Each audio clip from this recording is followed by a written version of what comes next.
I like where you're at. Thank you. Is that your backyard? That's part of the solos thing, right? I can pick whether I want to work in an RV or a hotel room or one of my kids' houses or at the beach or in my backyard or at my office downtown. Yeah. Welcome to OnSolos. Today I'm joined by Ed Marsh. Ed is a business management consultant who has founded and operated several businesses. Today, as principal of Consilium Global Business Advisors, he assists lower middle market industrial manufacturers with strategy and revenue growth. He's the former export advisor to American Express and was awarded the Presidential E Award by President Obama. Ed is a graduate of Johns Hopkins University, a former Ranger qualified Army paratrooper, and a service disabled veteran, and NACD directorship certified. He lives in Ipswich, Massachusetts, and he's a long-term friend of mine, and we've done a lot of work together. So, Ed, welcome today. Love the background. Thanks very much, Joe. Nice to be with you. Where are you at? In the middle of the camping? I'm sitting in my backyard. What? I'm going to act surprised. I already saw that. That is amazing, though. I like it. Nice to I work from bounce home. back and forth. I've got a little office in our small downtown, and sometimes I'm there half a day or a full day, and sometimes I work at home or I travel periodically. But it's nice in New England where we don't necessarily have a ton of nice weather. It's nice to have a day where it's beautiful to just sit outside. Yeah, I like your shirt. You look like you're just ready for the outdoors, and it looks like you're right in the middle of the outdoors. So it does look beautiful there. That's a Thank you. nice work from home. Do you often work back there? Like I do. actually Yeah. just on a laptop and outside? Yep. That's sweet. Every Good once in a for while, I you. bring a second screen out here and maybe even a keyboard, and I'm ready to rock. Wow, man, that's awesome. I've had a couple meetings with you outside, but a lot of them have been in that other office downtown. What makes you make the switch from one to the other, like in a I day? find depending on the day and the mood, I'm more focused in one place or the other. Just like the corporate world, is that it? You just decide where you're gonna be? No, not really, right? Right. Ed, when you're a solo now, is it just you in your company? Just me. Yeah, I've got a virtual assistant that helps with some of the sales recruiting work that I do, but aside from that, it's just me. Okay. And how long has it just been you?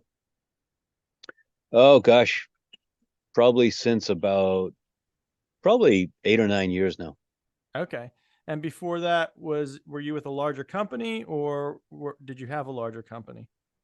So before that, I was starting a virtual agency at one point. So I had a couple different partners that were involved. Before that, I ran a company with about 10 employees that was importing machinery from Germany and selling them throughout the US, selling and servicing them throughout the US. And I had a company in India with about 5 employees where we were helping companies from the US sell into India. Really, the only large organizations I've worked for were the Army when I was younger. And then when I first got out of the Army, I went to work for a company called Cintas that was run by a former Marine that recruited a lot of folks coming out of the military. And that's where I really went to learn how to sell initially when I got out of the Army. Ever since then, it's been smaller companies.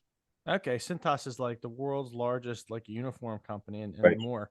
So Exactly. that's an interesting switch from the military. Obviously, there's a lot of uniforms in that whole operation for All right. sure. That's interesting. I always imagined you having a lot of big company experience because I always think of your current company and the breadth of knowledge you have in Consilium Global Business Advisors. It's a big name for a small company, but I think for you, it really works. I always say Ed's the smartest guy I know. He knows everything about how things work and how global supply chains work and how marketing works. And you're always a detail guy I go to for just about anything. Like you have an answer for just about anything. And that's an interesting background to have. And I think when we've had recent conversations with solos, we've been talking about really being a master of your craft, really understanding your stuff, really being an expert and getting paid to be an expert. Now that's hard to do and hard to find people like that when you're working maybe with an agency or just a larger organization. You don't really get the Ed. So you're going to talk to Ed, he's going to be the CEO and he's going to pass you off to someone else. In your business, you get to talk to the guy who's done all this stuff. And I'm sure that really works out well for your clients. But tell me about how that's been received and how maybe that's impacted. Where have you seen that along the way, and has that brought you to where you are now? First, thanks for the kind words. And it's good for my ego to hear you say that. I'm not sure I agree with all of it, but I think there's a couple pieces to it. Number one, being a solo, the good news is you don't have to work with a huge number of clients. If you've got it on a regular basis, 7, 10 clients, something like that, you're reasonably well diversified and you've got a good base and you're constantly mining that base for referrals of people who would be a good fit. And you're doing prospecting and networking and all the other kinds of things that you need to do consistently. And, that are a struggle, honestly, to do as a solo when you're balancing trying to have some downtime and some clarity of thought and finding new business and taking care of current clients and all of that. I think one of the things that I really enjoy is trying to find big ideas that I believe are going to impact business and society going forward that may not be getting discussed a lot, and try to figure out how those intersect with other similar kinds of ideas. And so at the point of those intersections is where there's big opportunity.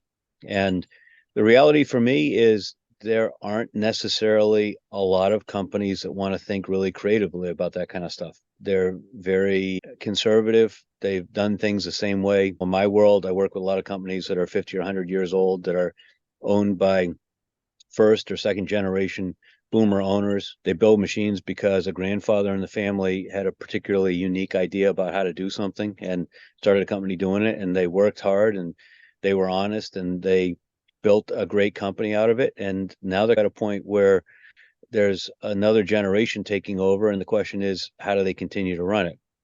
And so in a lot of cases, those companies just have a very routine way of looking at the world, and they don't want to challenge that, and they don't want to think about it differently. They're not worried about the possibility of 3D printing in the food industry changing food processing equipment. They're not worried about 3D printing changing logistics and material handling if everything gets printed at a local place as opposed to made in factories and distributed through a supply chain. They'd rather not, and those things may never come to pass. But it feels to me like a prudent board of directors and executive team are at least acknowledging them and thinking about them and figuring out how their business would adapt to it. So those are the kinds of clients that I look for, what I enjoy. And again, as a solo, you don't have to have thousands of them. No, that's the greatest thing. If you're in an industry where there's thousands of players who might have a fixed frame of viewing, you can get the 10 to 20 that are like really willing to take a shot. It sounds like that's what you're doing. And I know from working with you, they're successful, but you know that as well. And so there's always one more that comes along. And usually, like you said, by word of mouth from the things you've done. And you've worked hard to build a reputation of having the answers for those things that are on the edge. And there's a lot of things on the edge right now, more than ever. And just thinking about when you're talking about the different technologies that come out and how folks can approach them, and thinking about that very consistent view of the operation where they're going to be maintaining. It's very difficult to maintain a complex organization, especially in manufacturing, industrial design. The industry changes, you're just trying to keep up. A lot of your time's there. So then to just actually get ahead or see everything, I don't know if we've been in a time where it could actually be more challenging and disruptive to manufacturing. We're talking about leaving the industrial age into the AI age. We're beyond information, and the age seems to really be converging with robotics and all the rest. And it really seems to be changing how manufacturing is occurring. So when you mentioned that, what was going through my head was like when I was back in business school doing a SWOT analysis. And I think like the O and the T right now are massive because there's a lot of opportunity, but there's a lot of threats. I think everyone feels threatened. Making websites in our firm, we feel threatened. Like, how is this going to change? Are you going to be a part of the change, or are you going to be consumed by the change? And I would say And how big is a company willing to think in terms of the opportunities and the threats? And also, how honest are they willing to be about weaknesses? An example that I'll give you is that a lot of these companies have a very carefully engineered manufacturing and production process. The operations is carefully process engineered. Manufacturing is carefully process engineered. They've got A4s hung up around the walls, and they run Kaizens, and they continuously try to optimize things. They measure everything, and they manage rigorously by measurement. That's all on the backside of the business, the manufacturing operations. And they went through a challenging period in the 80s and 90s when they They had to adapt to that. And it was traumatic for many companies, and longtime employees in some cases left, and they made it through. I believe that they're on the cusp of a similar kind of a traumatic transition on the front end of the business. Because if you look at most of these companies, there's very little analogous rigor brought to the sales and marketing, to the revenue growth side of it. So they manage everything really carefully on the back end. And on the front end, this is the way the 60-year-old son-in-law or brother-in-law, whoever, who's now the VP of sales because he or she just happens to, normally a he, happens to have been there longer than everybody else and believes they've forgotten more about sales than anyone else is ever going to know. And that's the way they've done it. And so that's the way they're going to continue to do it, even though buyers are different, even though the engineers that they've sold to for the last 30 or 40 years are retiring, even though the rising generations of engineers want to engage with a chatbot as opposed to going out and getting drunk at a trade show. Even though all those kinds of things are changing, they have a really hard time adapting their mindset. So whether we blame it on AI or whether AI is a function of the progress that's going on or something in parallel, I believe that they have to start to think about it differently. Yeah, I'm not going to disagree with that at all. I've seen some of the 3D printing combined with AI and everything that's possible now. It's really amazing. And I think it could be tremendous. I'm a fan of Elon Musk. I don't know if everyone is, but I've watched what he's done. I've been really interested in the social media pieces of it, but that's gotten me interested in space and interested in manufacturing. And I've seen like the Tesla manufacturing plants and what they're doing in their gig factories. He's an example of someone who's like embracing the stuff, but also cautious. And I believe, at least from where I can sit, he seems to be concerned with the ethical implementation of advanced technology, but at the same I think time, that the embracing biggest it. thing, what Elon does is he goes back to first principles. And I agree, he's a lightning rod, how a lot of different people feel about him. But his premise is, why do we just accept all these embedded assumptions in the way we go about doing something? Why don't we go back and challenge those? And for example, you could challenge the role, and I frequently do, the role of marketing in traditional machinery manufacturers, where somebody is responsible for ordering cut sheets from the printer. They're responsible for coordinating the trade show booth and are responsible for placing some print ads in a magazine. And there's nothing about digital marketing. There's nothing about sales and marketing alignment. There's nothing about product marketing. There's nothing about PR. There's nothing about all these other pieces that need to fit in to make it all work together. So I believe that you could either approach it and say, okay, here's the constraint. We've got one marketing person for a $200 million company with a 40-person sales force, and that's the way it is. So what should that person be doing? Or you say, geez, in today's world, maybe you should have a 30-person sales force and a 10-person marketing department that are tightly integrated and work together to deliver the experience that buyers want. So if you go back and take that first principles approach, and I think you can definitely learn from Elon's approach and some of his success. Yeah, and you have that engineering frame of mind. I know anyone listening is probably like, yeah, Joe's right. He is smart. You're putting all these components together through your conversation here. And I know you are able to help your larger customers like assemble boards and whatever it is, like just getting the alignment correct across many functional areas in a complex industry with the moving supply chain and multiple players along the way. That's just like what you do. That's the beautiful mind math going on there all the time for you. Your business is quite different, though. It's not a major manufacturer, and you've been quite innovative there. And you and I have been friends for a long time. I think because of that, because as someone who is in a business as a solo and looking to do these big things, you actually have collaboratively worked with others. And we have some mutual friends, and they've also been interviewed here on the podcast. Pete Caputa is one. He talks about collaborative growth. Carol Mahoney's another. I believe you've worked with Carol on the sales side. You've worked with me on the website side. You've worked with a lot of other solos, and that Pete doesn't count as a solo, but he's near and dear to them. He's a startup guy, but he talks a lot about collaborative growth. Tell me about how that factors in when you're talking about maybe you have a VA on your team, but you work with someone like Carol, or you work with someone like me for the website part. And there's others you work with as well. How does that all work, and how does that benefit you and your clients? Whether it's a strength or weakness, I'm intolerant of people that perform poorly. So that's part of the reason I work by myself, because I get tired of having to try to waste time on performance issues. So I have a lot of latitude in who I pick that I want to work with. And I try to find, I think there's a certain natural affinity in working with other solos because they understand the experience. And it's possible to find people that hold themselves to a very high standard. Doesn't mean you agree on everything, doesn't mean that the outcome is always great, but as opposed to just picking an agency in the marketing world, for instance, and handing everything over to them, recognizing that their business model is predicated on finding relatively inexperienced, inexpensive people and charging a high amount of money for them with a little bit of supervision, realize that in most cases, agencies can't really do a lot of what very technical companies like industrial manufacturers like to have. So for me, it's valuable to be able to identify specific relationships and call on those when it's appropriate in order to help move projects along.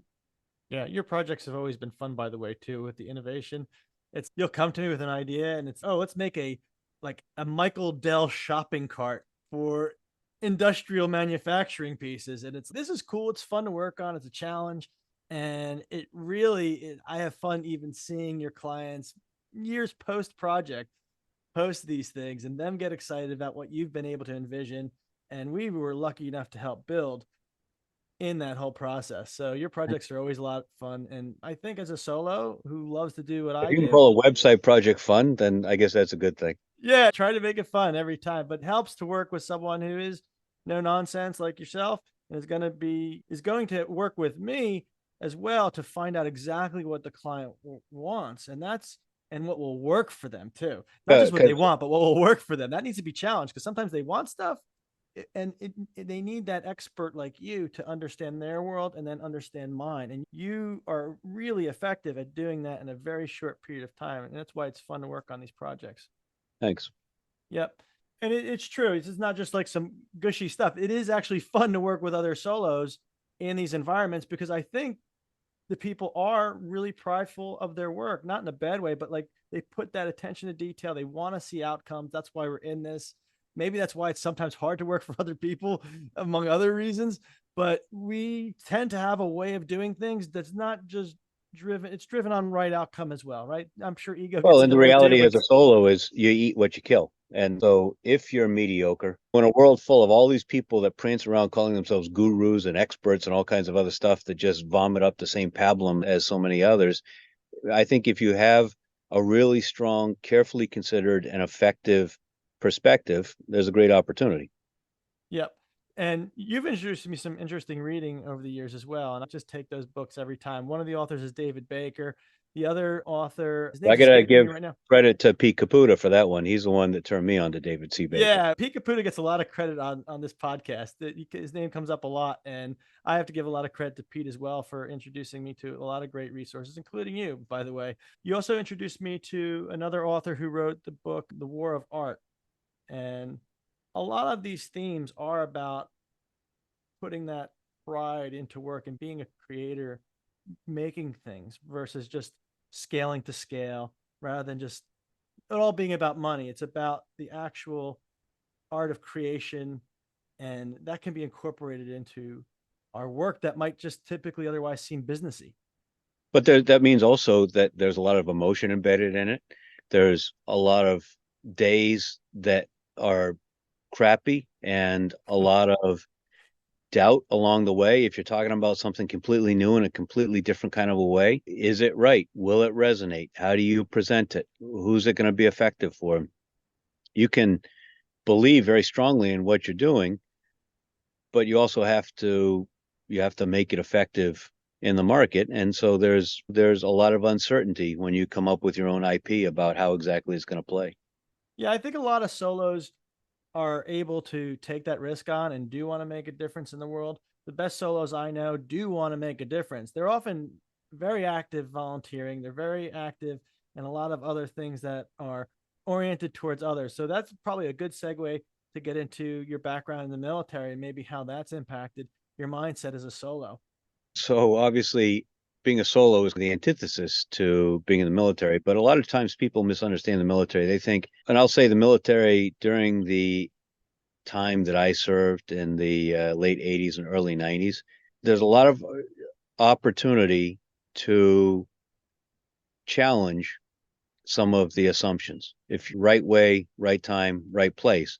But it's at least it used to not be a bunch of automatons as is often portrayed. And so this tension between structure and obedience and responsibility with creativity, I think is a really interesting sort of an environment. It's part of the reason why I really like combination of engineering and architecture. Originally, I was going to be an architect because you get this great intersection of creativity and reality, where there's engineering facts and there's artistic creativity. And how do you reconcile those two?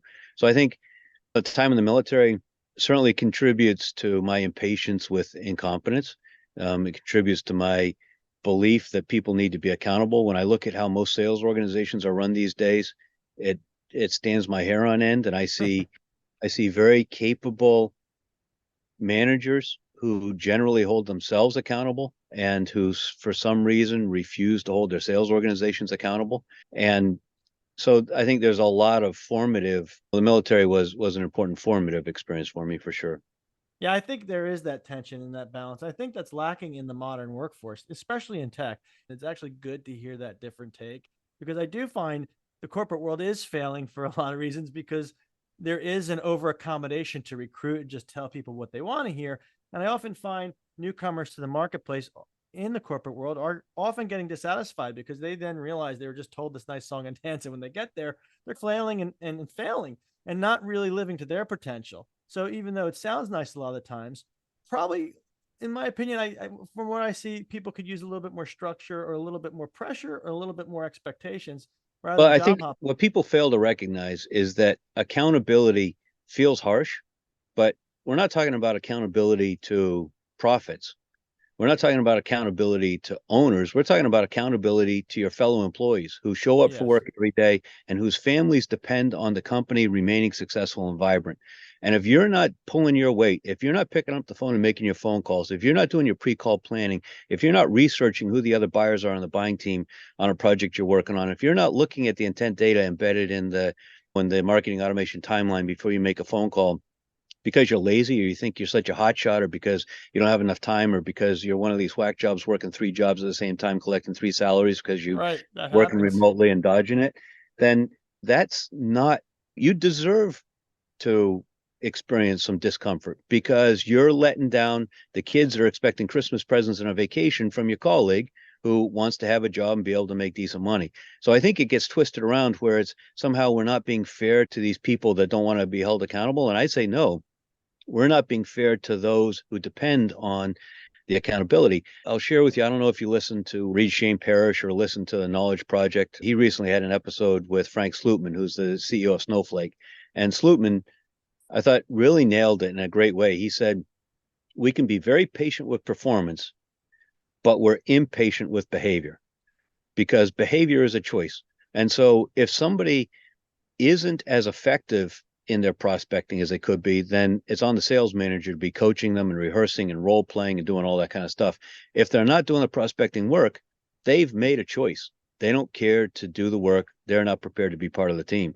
And so for me, in that kind of a situation, people make accountability decisions really easy. So we have to stop, I believe, somehow convincing ourselves that accountability is unfair or unreasonable or harsh or whatever.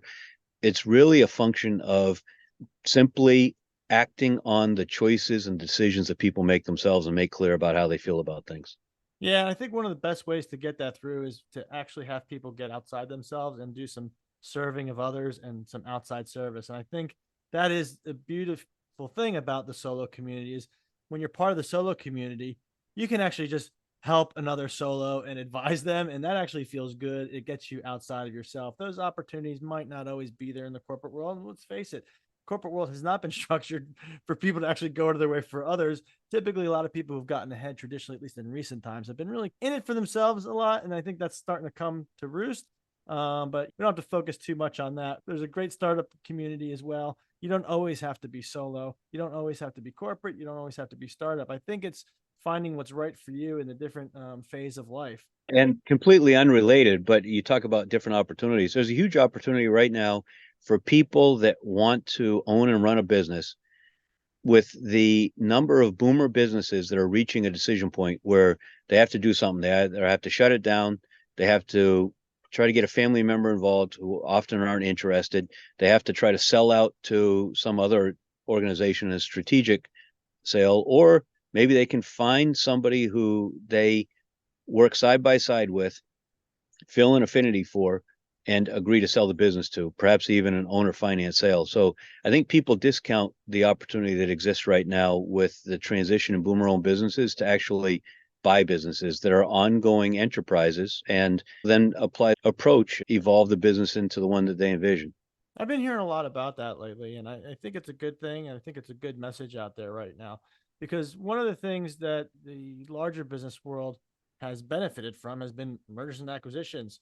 It seems like it's very difficult to make that connection. And I think coming from the marketing consulting world, like you and I have both come from the business development growth world, it can be a little bit challenging to see an easy exit or easy transition path. I think there's a lot of people who do get involved in client work that want to take ownership of a business. And I think there's a lot of people who want to sell those businesses, but I don't think there's always an easy way to do that. And you touched upon it.